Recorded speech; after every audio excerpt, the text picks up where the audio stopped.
Amigos, tenemos show, qué emoción. ¿Cómo va a estar la cosa? Que el 20 de enero hay show en el Marque Teatro Ciudad de México, el show más grande de herejes hasta la fecha y se está agotando muy rápido. Rapidísimo. En el primer día se vendió el 30% de las entradas, así que apúrense a comprar porque está volando. Es un teatro grande. Va a haber stand-up de Bobby, va a haber un episodio sobre Jacobo Greenberg y la obsesión de México con Jacobo Greenberg y Pachita, y va a haber Análisis de canciones. Análisis de canciones en vivo con Caro Hernández Solís y con el Corsario y Bobby cantando en vivo las canciones, tocando la guitarra, tocándose entre ellos, todo. El mejor show, el show más grande de herejes hasta la fecha, el 20 de enero en la Ciudad de México. Compren sus entradas. Sonoro.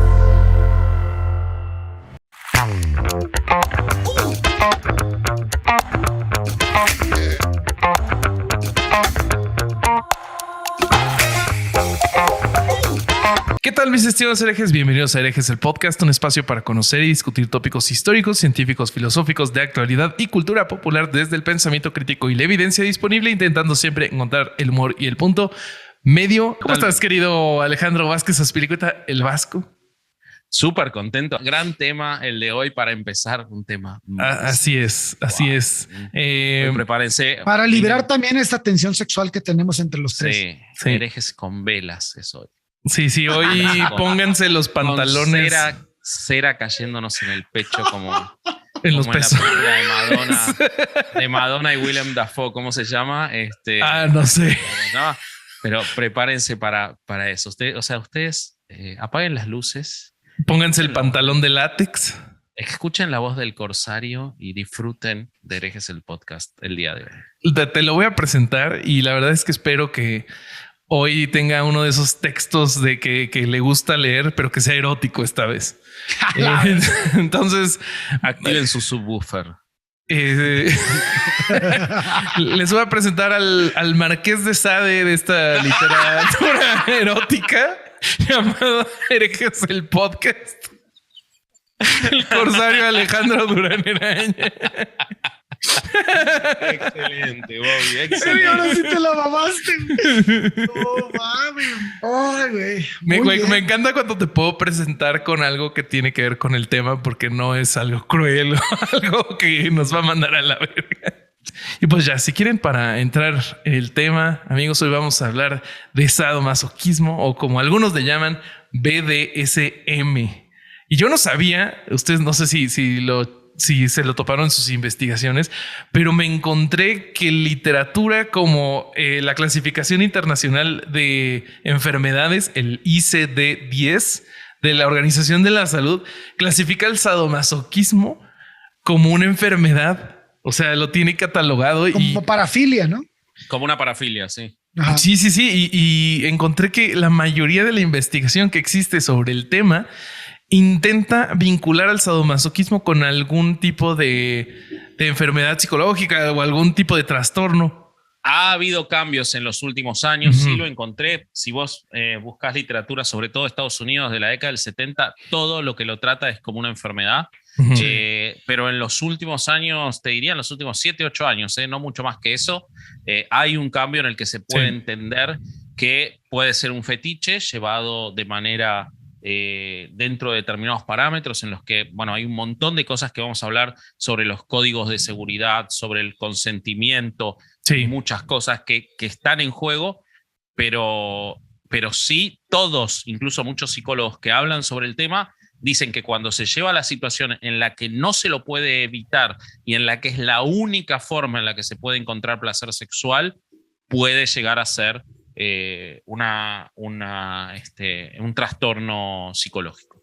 Y puede ser que sea cierto, digamos. O sea, creo que es interesante ver que hay algo que puede ser un fetiche llevado de determinada forma y que puede no serlo y que necesita atención si es llevado al extremo, como el uso de drogas recreativas o como el alcohol o como un montón de cosas que pueden tener un límite en el que si se traspasa hay que tener una atención médica. No me parece algo extraño.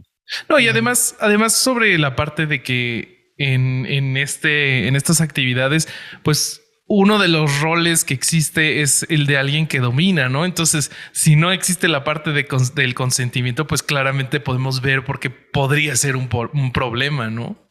Bueno, de hecho, yo después les voy a leer, pero las tasas de abuso dentro de relaciones sadomasoquistas siguen existiendo, si bien se ha crecido mucho en la cuestión del consentimiento, del respeto, el de imponer reglas antes de empezar el vínculo o la relación ocasional, lo que sea, sigue habiendo todavía muchas denuncias de que una de las dos partes rompe ese consentimiento, lo violenta y abusa de la otra persona. Que generalmente es el que tiene el sadismo, ¿no? Porque sí, es que eso se me hizo algo, si quieren, como para dar un disparador y quizás explicar de qué estamos hablando, pero me llamó mucho la atención. O sea, ¿no consideras el tema suficientemente disparado después de lo que yo dije? ¿Qué dije? No, explicar, porque no dijimos qué es el sadomasoquismo, boludo, todavía. Okay, podemos explicar primero el sadismo y luego el masoquismo. Sí. Bueno, pero es interesante. Ahora si querés, lo explicas, pero ¿puedo decir lo que dale. Tú puedes decir lo que tú quieras, hermano. Infantilmente los dos. No. Se necesita, es un tipo de vínculo sexual el que se necesita encontrar dos piezas que enganchen, porque este tipo de vínculo necesita un sádico y un masoquista, porque los estudios demuestran que no son roles intercambiables. Es decir, el que es sádico en general, el que es sado en general no pasa a ser masoquista. Aunque existen. Sí, pero no es lo habitual. No. Es baja la tasa. Es una cosa rara eso, sí. Se necesita encontrar ese vínculo. Me parece súper fuerte y una cosa muy de confianza incluso y nada, se me hace muy interesante. No es lo habitual en otro tipo de fetiches, porque en general hay una cosa de las dos partes del fetiche. En esto es una muy puntualizada. Entonces, si querés, Ale, explicar un poco más qué es sado y qué es masoquista, me parece que está bueno. Sí, este par de roles, como dice Vasco, en esta actividad son como engranes, ¿no? Que se alimentan el uno con el otro, y sí es raro encontrar este cambio de roles. La característica esencial del sadismo implica actos reales, no simulados, en los que el sufrimiento físico o psicológico, y esto incluye la humillación de la víctima, es sexualmente excitante. En todos los casos es el sufrimiento de la víctima lo que produce excitación sexual. La característica esencial del masoquismo, el masoquismo sexual, obviamente, porque también hay quien es masoquista y no implica relaciones sexuales, pero el masoquismo sexual consiste en el acto, otra vez, real, no simulado, de ser humillado, golpeado, atado o de cualquier otro tipo de sufrimiento. Entonces, cuando tú tienes, por eso es tan difícil cambiar los roles, porque el someterte a este tipo de prácticas en cada uno de estos dos aspectos implica que te sientas excitado por eso. Entonces, el que se siente excitado porque lo golpeen o lo humillen, pues no tiene una calidad de mando en la relación, sino que quiere que lo sometan. Entonces, por eso el cambio es tan complicado. Pero como se puede observar, se trata solo de una descripción fenomenológica que simplifica el cuadro clínico al hacer uno al reverso del otro, dependiendo de si se busca la excitación a través del sufrimiento propio o a través de lo que experimenta la persona con la que estás. Claro. Y lo más importante es que de alguna manera subyace la idea de que se trata de parejas que funcionan complementándose.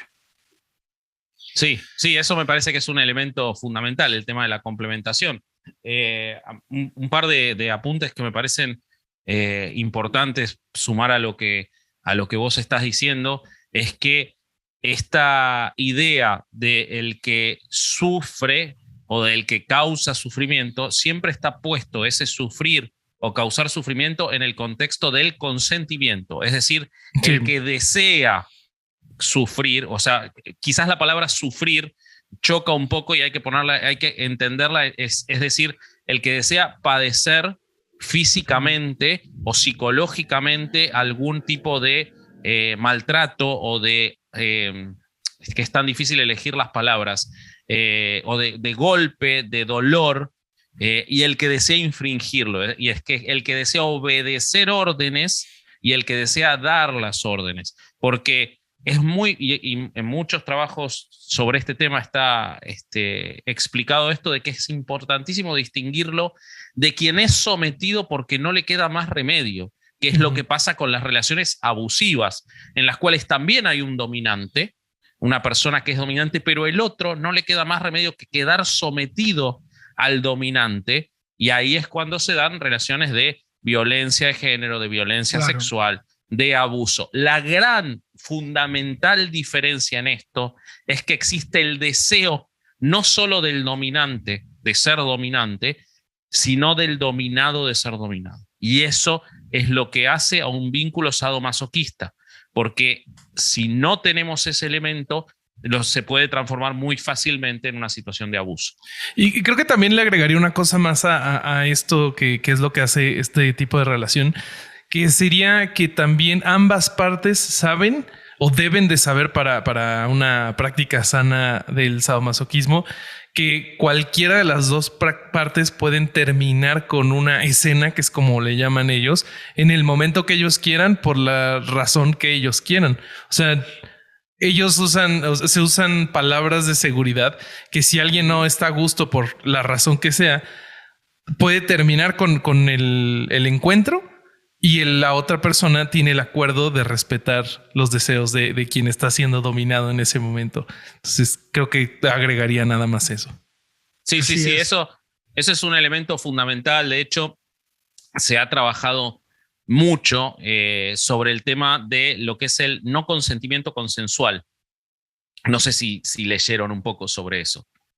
No, a ver, cuéntanos. No, a ver, platícame. Bueno, en todos los vínculos sadomasoquistas, el consentimiento, como ya decíamos, es un elemento fundamental. Es la idea de que se trazan reglas, muchas veces en algunos lugares hasta por escrito, por ejemplo, en clubes de sadomasoquismo o en calabozos películas pornográficas, en ese tipo de cosas, claro, se ponen hasta por escrito, y las palabras clave y todo. Pero en un vínculo entre dos personas, esas reglas están no tácitas, están habladas, y se indica hasta dónde quiere llegar una persona y el otro está obligado a aceptarlo. El no respetar esas reglas, no importa cuál sea la regla, porque ahí ya entramos en la esfera de la intimidad de las dos personas. O sea, analizar qué tan grado de violencia está dispuesto a aceptar una persona es inútil, porque ese es el deseo de cada uno de ellos dos mientras es consensuado. Entonces, ese es el consentimiento, digamos, habitual. Se establecen las reglas, se cumplen esas reglas, los comportamientos sexuales entran dentro de estas reglas, y todo pasa como un juego o una actividad en la cual se respeta todo eso. Ahora, hay un punto en el que se tiene que trabajar un paso más. ¿Por qué? Porque está estudiado, de hecho, en primer lugar seguro lo encontraron ustedes dos, los deseos de tener, aunque sea una parte de prácticas de sometimiento o de sometido, son enormemente habituales. Mucha gente por pudor no las quiere confesar, pero son mucho más habituales de lo que se cree. Yo encontré justo que en un estudio que decía que las prácticas de BDSM, las fantasías primero, son comunes en alrededor de desde 40 a 70%, tanto en hombres como mujeres por igual. Y exacto. Aproximadamente 20% de la gente en estos estudios practica alguna actividad BDSM, o sea, puede ser golpe. O sea, hace realidad su fantasía, digamos. Sí. A ver, o sea, imagínate, de 2 de 10 personas que conocemos tienen algún tipo de práctica BDSM. Después hablaremos un rato de nosotros. No te adelantes. ¿Por qué te detienes en hablar, Vasco? Es inútil. porque estamos lejos. Pero yo ya estaba sacando las cadenas. para cerrar la idea del entonces el no consentimiento consensual. Hay un tema que es muy difícil de tratar, porque es un tema que lleva mucho trabajo de muchos psicólogos y de la salud mental, que incluso después les voy a leer un artículo en particular sobre cómo volver a definirlo, porque realmente la definición incluye un término que es tan grave que ya quizás no hay que usarlo más para el deseo o para la práctica sexual consensuada, pero la fantasía de violación es una de las fantasías más comunes que existe en la práctica sexual, ¿no? De hecho, es más común aún en mujeres que en hombres. Hay estudios que han encontrado que hasta el 60% de las mujeres en algún momento han tenido fantasías con un acto similar a una violación. Hay teóricos que dicen que no hay que utilizar más la palabra violación. Yo estoy de acuerdo porque la violación desde ya que incluye un montón de otras cosas más que lo sexual y no incluye el deseo, entonces, ni el placer sexual, entonces hay que renombrarlo, pero estoy utilizando la terminología más habitual. Bueno, como este tipo de prácticas lo que incluyen de manera determinante es que el acto que van a practicar esas personas es un acto que no tiene consentimiento, y así como ese hay otros actos de violencia que intrínsecamente para satisfacer la fantasía de realizarlos, incluyen el no consentimiento, es decir, la otra parte no tiene que saber qué es lo que va a ocurrir. Entonces surgió esta figura que tiene cada vez más penetración en el... Buena palabra, penetración. Excelente lección. Y en la práctica del sadomasoquismo, que es el no consentimiento consensual. ¿Y qué quiere decir? Quiere decir que las dos partes acuerdan que se van a llevar adelante prácticas que intrínsecamente incluyen el no consentimiento. Entonces está consensuado entre los dos que lo que van a hacer es algo que no está consentido, pero a la vez hay acuerdo de los dos de que ocurra. ¿Se entiende?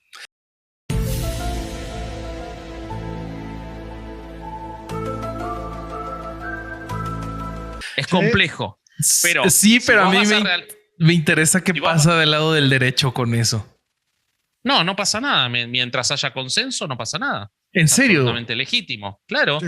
Si vos estás acordando con otra persona que vas a llevar adelante una práctica en la cual puntualmente en la práctica lo que va a ocurrir es que el otro haga lo que quiera, pero consensuaron eso y siguen existiendo las palabras clave, y en cuanto se utilice la palabra clave o palabra de seguridad, eso se termine, estás dentro de la misma lógica. Lo que pasa es que las reglas tienen que ser más claras. Acá voy a leer un artículo muy interesante de un psicólogo que dice que el no consentimiento consensual describe la participación en comportamientos en actividades que pueden incluir comportamientos de juego de rol no consensuales, o puede implicar la negociación de comportamientos sexuales en los que una pareja acepta renunciar al consentimiento durante ciertos comportamientos o relaciones.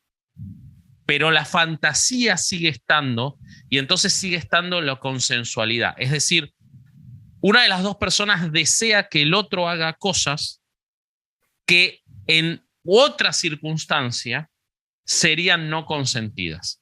Y entonces la actividad puntual sigue siendo no consentida, y por eso requiere que exista la palabra de seguridad y requiere que exista la misma consensualidad para que cuando se corte y una de las dos personas deje de disfrutarlo, eso se termine.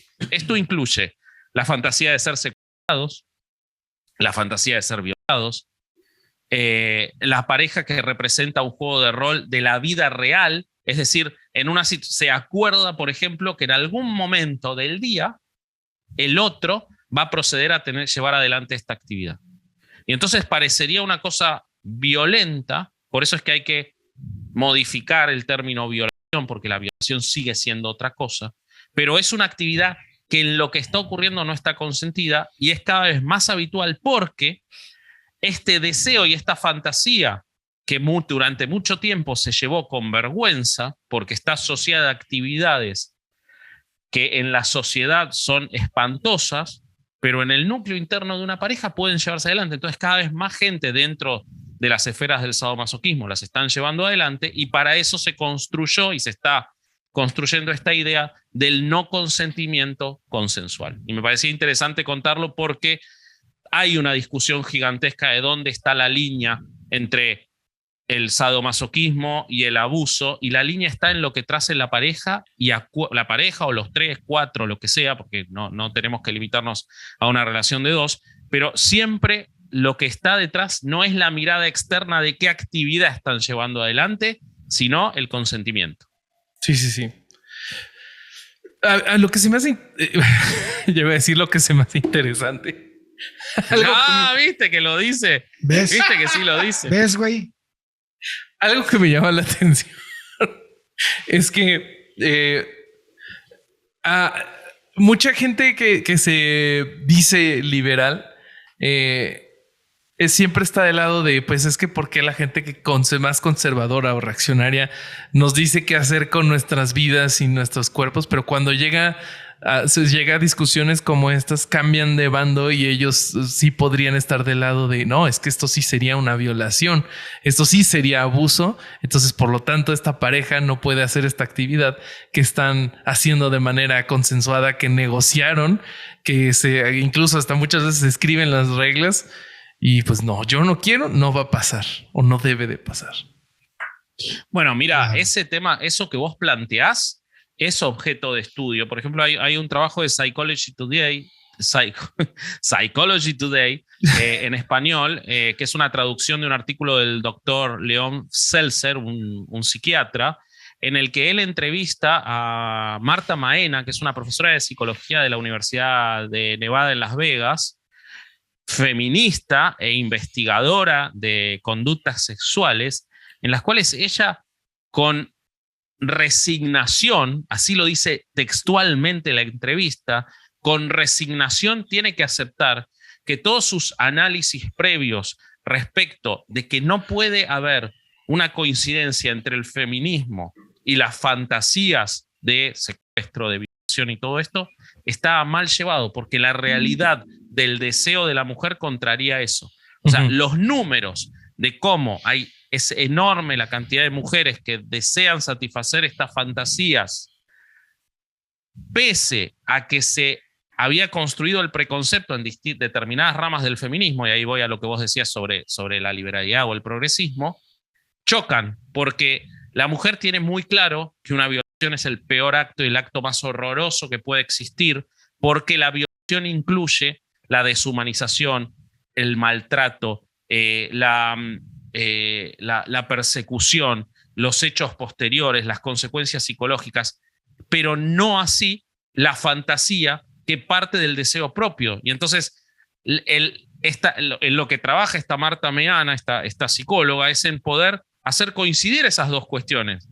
Por un lado, que exista esta idea de decir esto es una violación, esto ya no es un acto consensuado, y por el otro lado decir no, pero en este momento en el que lo están desarrollando como una fantasía bajo reglas que acordaron los dos, aun cuando puntualmente la escena que recrean es una violación, sigue siendo consensuado, y es importante poder distinguir eso y poder distinguir que no es patológico, que sigue estando dentro de los deseos de las personas.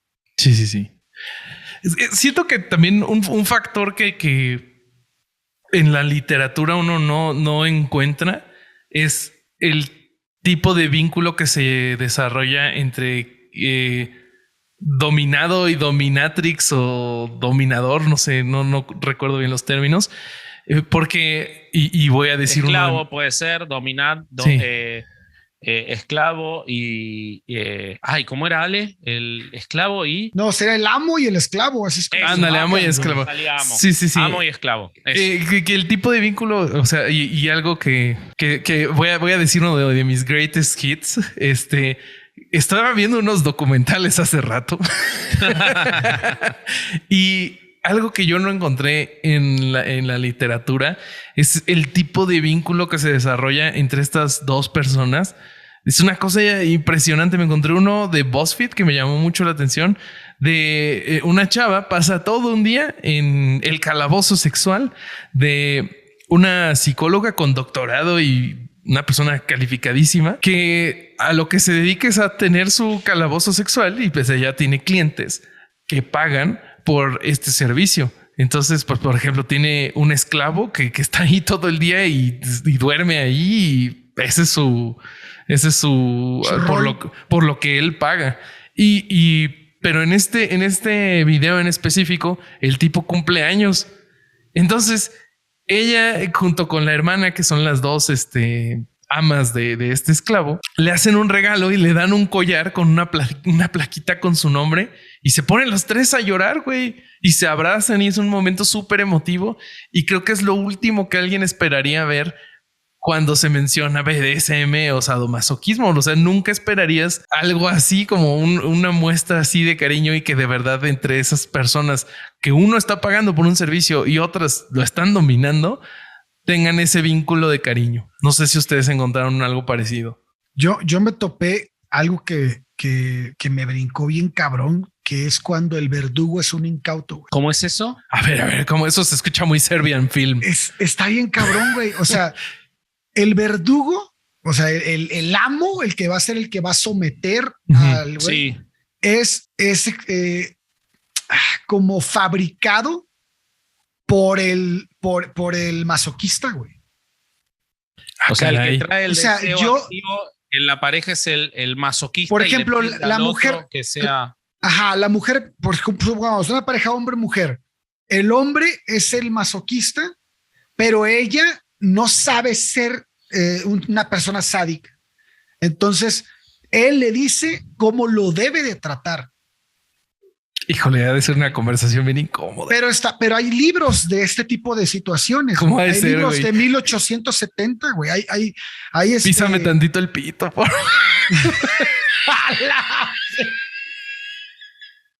Demasiado real se escuchó eso. Eso se escuchó demasiado ¿Qué pedo, de que güey? estaba en el archivo reciente. Písame el Eso escroto. Así no mames. Eso no fue Con los una tacones. creación. A la madre. Eso no fue creación, fue recuerdo emotivo.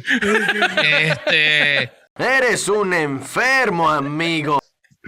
Está bien, Bobby. Acá, obviamente, si estamos hablando de esto y estamos deconstruyéndonos es para no juzgar, me parece perfecto. Me parece perfecto. Aparte, a vos el pito pueden pisarte los 6 en simultáneo. 6 jugadores de la NBA en simultáneo. Lo peor es que no, dentro de esta investigación no es la práctica más ridícula que encontré. Bueno, no ridícula, porque aquí no vamos a ridiculizar. Pero pará, déjalo cerrar la idea, Ale, porque tengo un montón de preguntas de lo que está contando Ale. Sí.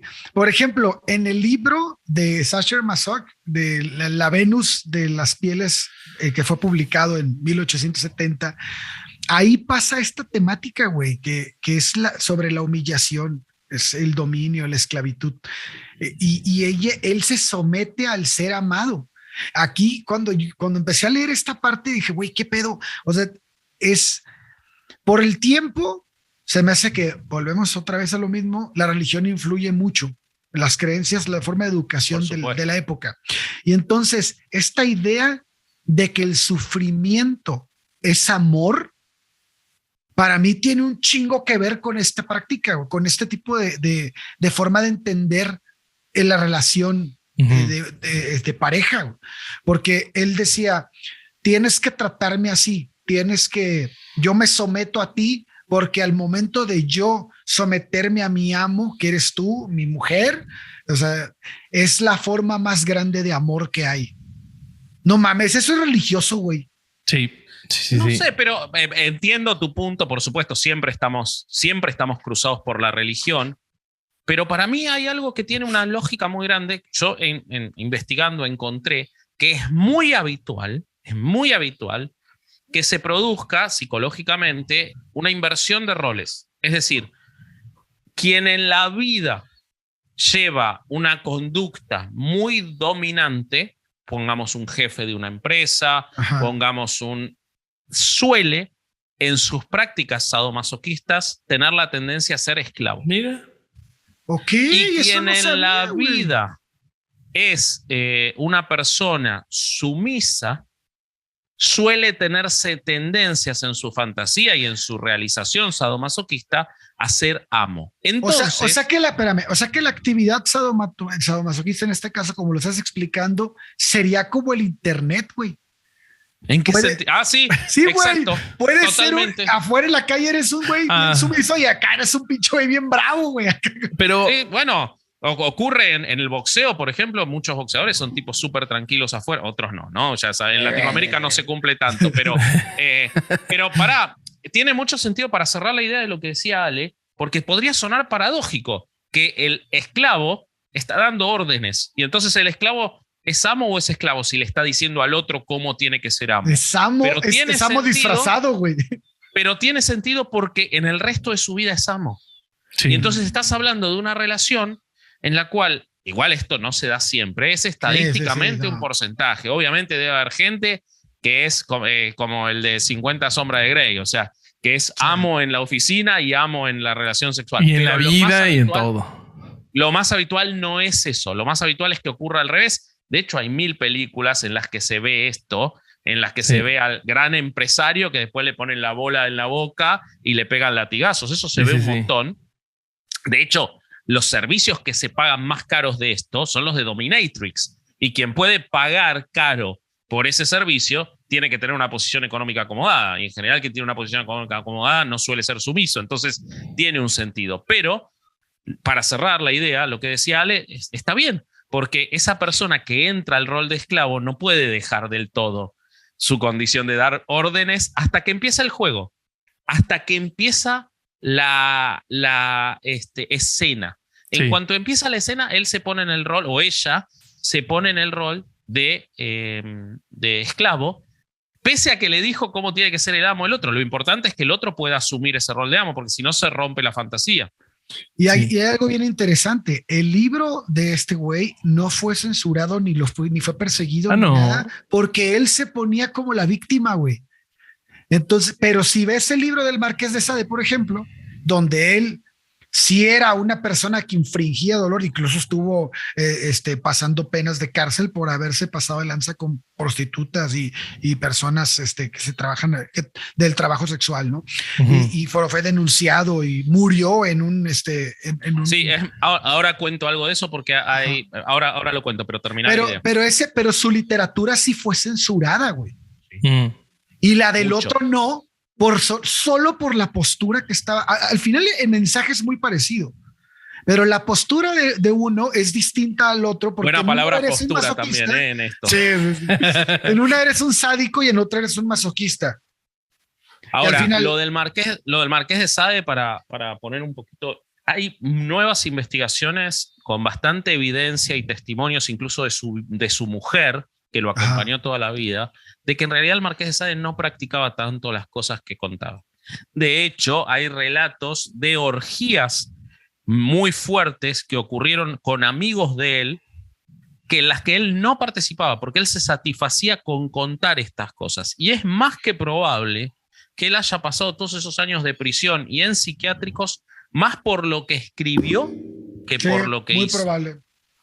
Entonces, lo que se persiguió del Marqués de Sade muy probablemente es que él contara todas esas cosas e inventara muchas. De hecho, sadismo viene del Marqués de Sade. Creo que él definió la palabra masoquismo también. Es una definición de él. Me parece que no, Yo tengo el dato de que ambos términos, tanto sadismo y masoquismo, fueron acuñados por el psiquiatra del siglo XIX, Richard von Krafft-Ebing, que sí pero lo toma de ahí, ¿no? Lo toma de Sade, pero él ya lo define como esta definición moderna. Sadismo no lo inventó el Marqués de Sade, eso es evidente. Hubiera sido muy egocéntrico, ¿no? También. Sí. Es como si inventáramos ahorita el vasquismo, ¿no? El vasquismo es hacer unos ruidos como de conejo antes de grabar. Pero creo que masoquismo sí viene de... Pero bueno, no importa. No estoy seguro. Bueno, mira, este es un buen momento de mandar a la gente a Google a investigar. Sí, lo que quería aclarar era que no está tan documentado que el Marqués de Sade practicara todo lo que contaba. Eso solamente, ¿no? Ok. Otra cosa que encontré justo sobre este psiquiatra y que contrasta con lo que platicaban y que es la realidad. Este psiquiatra pensaba que los hombres éramos más propensos al sadismo y las mujeres al masoquismo. Pero pues ya vimos que no. Oigan, hay una cosa que a mí me brincó mucho cuando salió vamos a hablar de 50 sombras de Grey, ¿no? Güey, ¿por qué está en todos los artículos esa madre? Porque es impresionante cómo es tan castigado socialmente esta práctica, pero cuando un libro así sale, se vuelve un bestseller, güey. Yo creo que este libro liberó a mucha gente claro, para poder practicar. Güey. Creo que pese a ser un libro espantoso, malísimo, mal escrito, sí, y las películas son peores. ¿Sabían que es un fanfic? ¿Cómo es un fanfic? ¿Qué es eso? Un fanfic, como sí, sé lo que es un fanfic. Bueno, pero para quien no lo sepa, es ficción hecha por los fans. O sea, es un fan que toma los personajes de una ficción que le gusta y les da una historia que él o ella quieren darle a estos personajes. Sí, ¿y esto de qué? ¿De Crepúsculo. Previa? Es de Crepúsculo. Esta persona que lo escribió en lo que ella pensaba que sería si el protagonista no fuera un vampiro. ¡Qué loco! Y ya después ya cambió la historia, pero empezó como un fanfic. Pero sí, yo creo que le hizo mejor a la salud mental la existencia de 50 sombras de Grey que a la literatura, sin lugar a dudas. Porque... sí. Güey, yo vi a muchas personas de golpe de pecho de extrema derecha leer esos libros, güey. Sí. Y presumir que los leía, yo decía como que, güey, o sea, bien, ¿no? De alguna manera dices... Libérate, sí. Está bien, pero pues ya ves cómo le haces a la mamada, güey. Sí, y está muy bien que se plantee la idea, porque creo que lo que está muy claro, la verdad no leí los libros, vi una de las películas, pero creo que lo que está muy bien descrito es que hay un deseo de los dos de llevar adelante eso. Hay una película que lo muestra mucho mejor, que no es tan famosa, que se llama La Secretaria, con David Spade con James Spader, perdón, David Spade no es capaz de hacer una película buena en su vida, con James Spader y Maggie Gyllenhaal, una película que tendrá unos 10, 15 años, en las que ocurren cosas similares, pero mucho mejor exhibido eso. La cuestión del deseo mutuo de llevar adelante esa situación de dominio y de esclavo, ¿no? Uh-huh. Y sobre eso, si me permiten hacer una lectura textual de algo... Te permitimos. Este artículo lo voy a leer desde la revista Con A, Urbanismo y Arquitectura Feminista. El artículo en particular está escrito por Ofelia López Velay, que es una licenciada en psicología.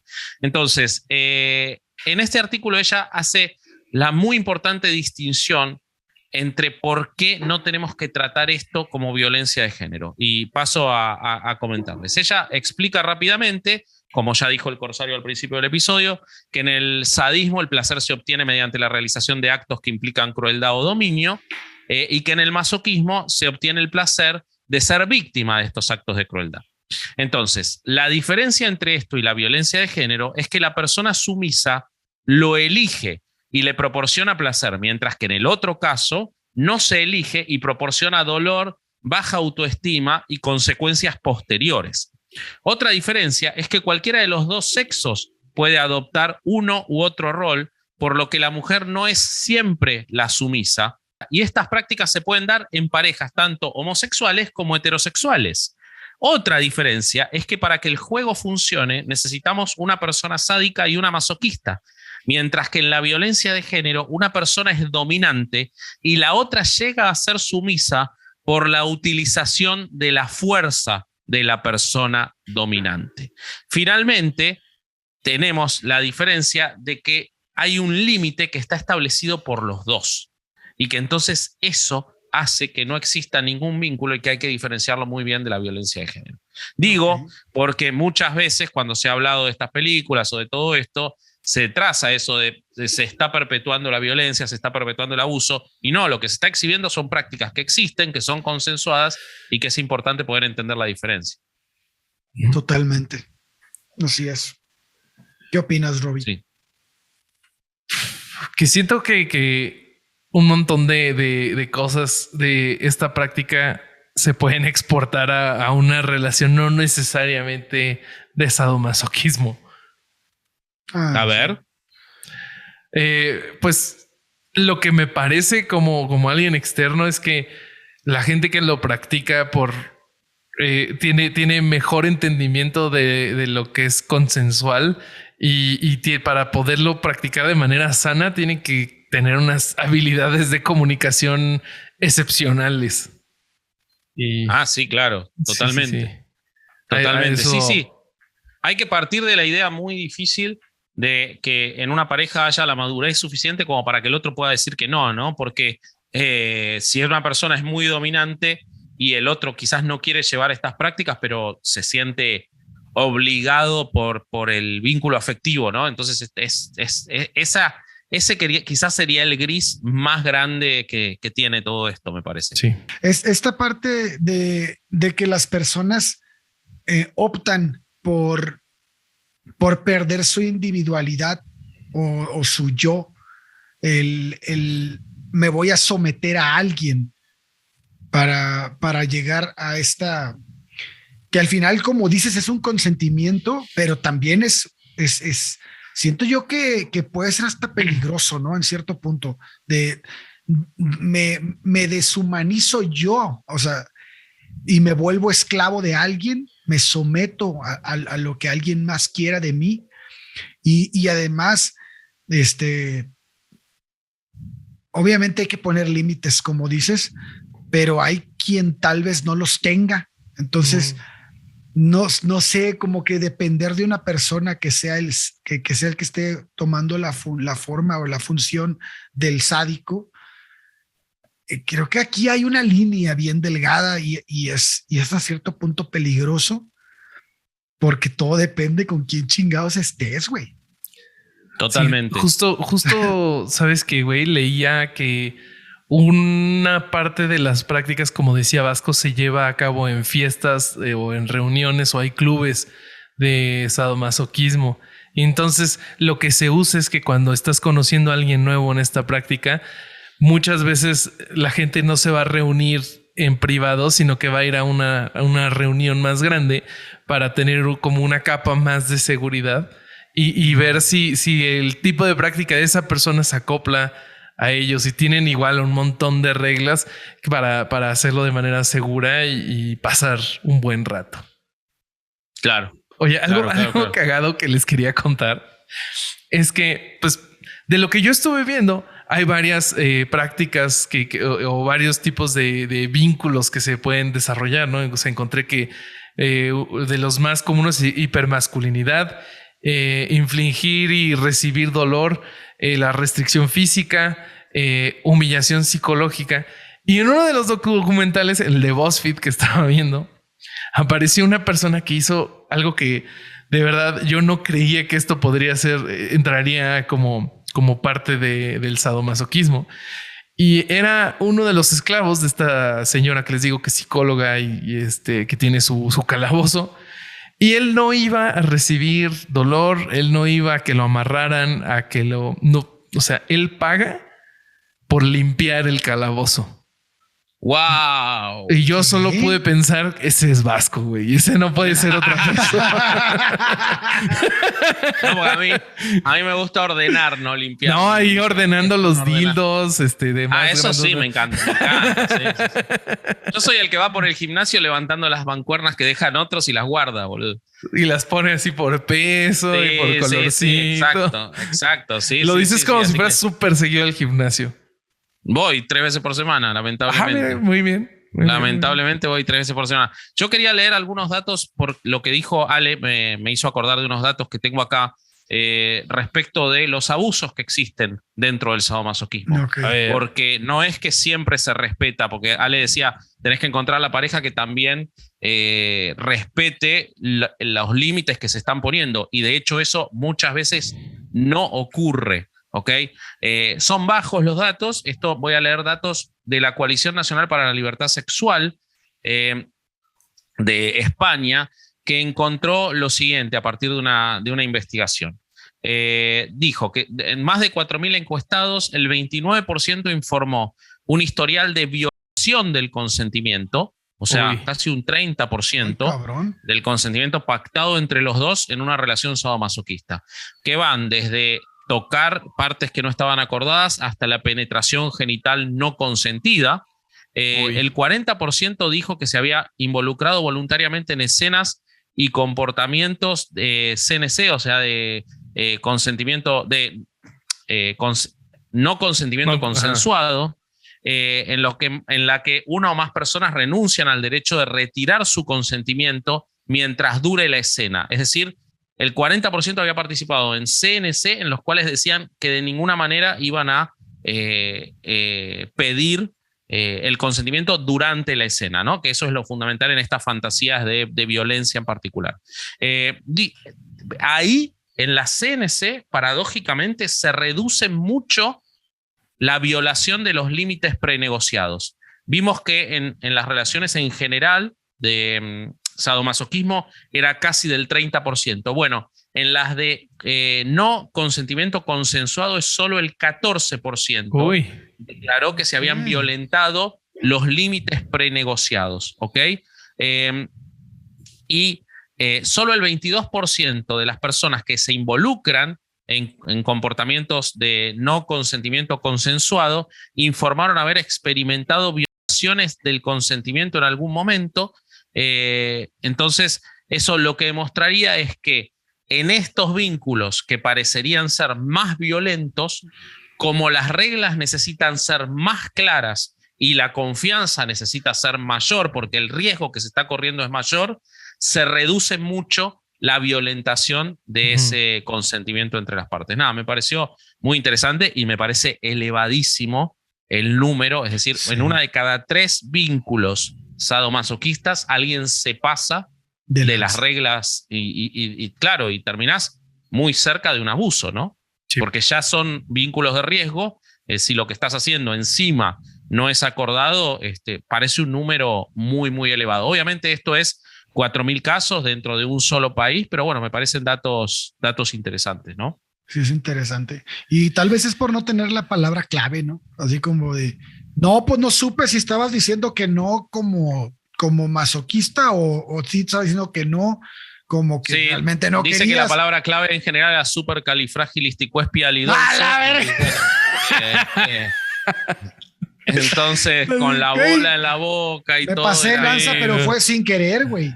Claro, claro, que no la dijiste completa. Dijiste supercalifragilisticoespialidoso. Sí, entonces y ahí cabe la de cabe, gran palabra. Gran palabra, Corsario. Cabe la de y tu mamá también, que también es una gran cita. Sí. De, pues, sin querer le picas los ojos, no te la coges, ¿no? O sea, no mames. Sí. Gran frase. Gracias por traer eso. Gran película. Así vamos a terminar nosotros 3 en algún momento, besándonos entre los 3.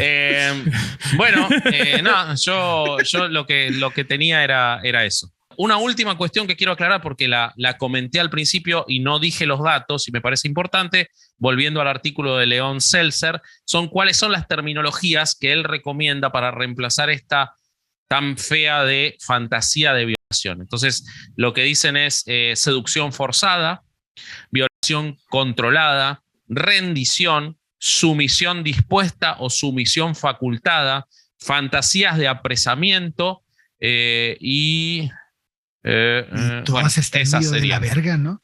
Esas serían, sí, son muy técnicas, es como difícil. Él reconoce que está muy establecida. ¿Qué te parece si tenemos una escena de seducción forzada? Agresión acordada es otra que dice también él, que recomienda. Güey, yo creo que si le dices cualquiera de esas recibes un putazo. Sí, claro, te denuncian, güey. Te denuncian igual. Yo creo que te denuncian más rápido. Te denuncian más rápido por eso, ¿no?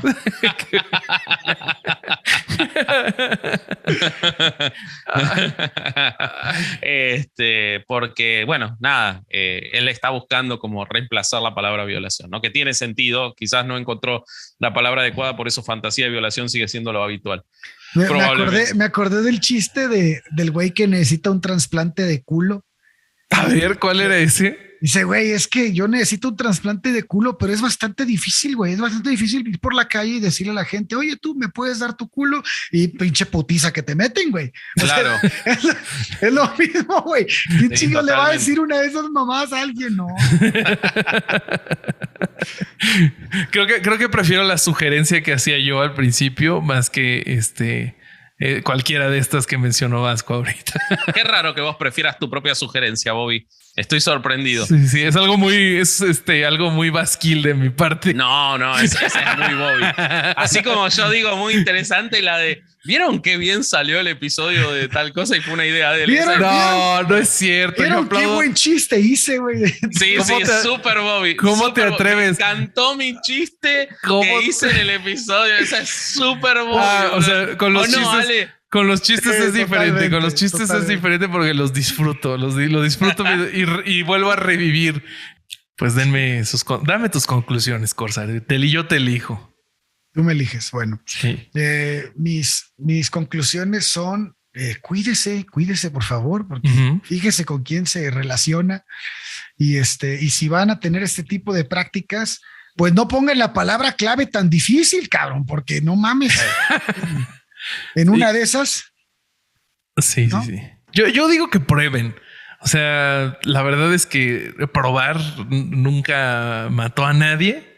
Pero sí, ¿Vos vas a probar, Bobby? Puede ser. ¿Cómo sabes que no Muy probé ya? No sé. Muy bien, me parece bárbaro. Yo creo que es muy importante sacarnos los prejuicios de este tipo de cosas, como dijimos cuando hablábamos de legalización de drogas, de todo esto. Son cosas que ocurren entre gente, mientras sea adulta, con consentimiento, con la información necesaria. Está todo bien, muchachos. ¿Qué te importa lo que hagan? Sí. Claro, sería muy cómico que Bobby fuera el masoquista, por ejemplo. No hay tanta cuerda, güey. Es demasiado grande, güey. Sí. Bueno, nosotros ya somos los masoquistas de Bobby en ¿Cómo en te- es el podcast. Quizás Claro él que no. invierte el Tú rol. tú eres mi torturador permanente. Te aseguro. Eres que el amo. no. El amo. Terror psicológico todos los días. Puedo Sufro. ser soy el amo torturado. Soy el amo torturado. Claro que 10 no. días para que suba el Nos clip. dice cómo quiere que lo torture. 10 días para que suba el clip de depilación en el Patreon Cucurrul, boludo. Pero Y lo ni me peor es contestó que, los lo peor es mensajes. que él no lo subió él, nada más para reclamarme. No, boludo, yo no podía subirlo. Sí, no lo tenía yo. Yo lo perdí. Está bien. Lo está tenías bien, vos nada más. Está bien, está bien. Bueno, pues nos vamos a ver la siguiente semana. Y esperen un tema bastante suculento.